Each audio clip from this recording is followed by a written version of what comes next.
Hi అందరికీ, అందరు ఎలా ఉన్నారు? సో ఈరోజు అయితే మనం కొన్ని టైప్ ఆఫ్ న్యూట్రిషన్ సీడ్స్ గురించి మాట్లాడుకుందాం.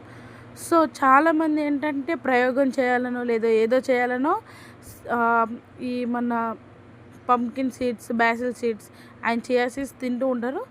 బట్ ఇంకొందరు ఏంటంటే నానేస్తే ఓవర్ నైట్ సోక్ చేయడం వల్ల వాటిలో ఉన్న బెనిఫిట్స్ అన్నీ పోతాయి అనుకుంటారు. బట్ ఈ రెండు తప్పు. ఎప్పుడైనా కూడా సీడ్స్ రాగా తీసుకునేవి కొన్ని మాత్రమే ఉంటాయి. సో ఫ్లాక్స్ సీడ్స్ ఖచ్చితంగా కొద్దిగానే రోస్ట్ చేసుకోవాలి, లేదంటే ఓవర్ నైట్ సోక్ చేయాలి.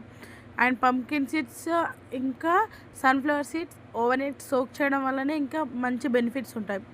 అండ్ చియా సీడ్స్ కానివ్వండి, ఇంకా సబ్జా సీడ్స్, ఈ రెండు మాత్రం రాగా అయితే అస్సలే తీసుకోవద్దు నార్మల్గా. సో దానివల్ల థ్రోట్ ఇన్ఫెక్షన్ లాంటివి వస్తుంటాయి. సో తర్వాత వైట్ కలర్వి అవి నాకైతే నువ్వుల స్మెల్ వచ్చింది. అండ్ నేను టేస్టింగ్ కూడా అలాగే వచ్చింది, నాకు అంతలా నచ్చలేదు అవి. అండ్ సబ్జా సీడ్స్ అయితే చాలా అంటే చాలా బాగున్నాయి.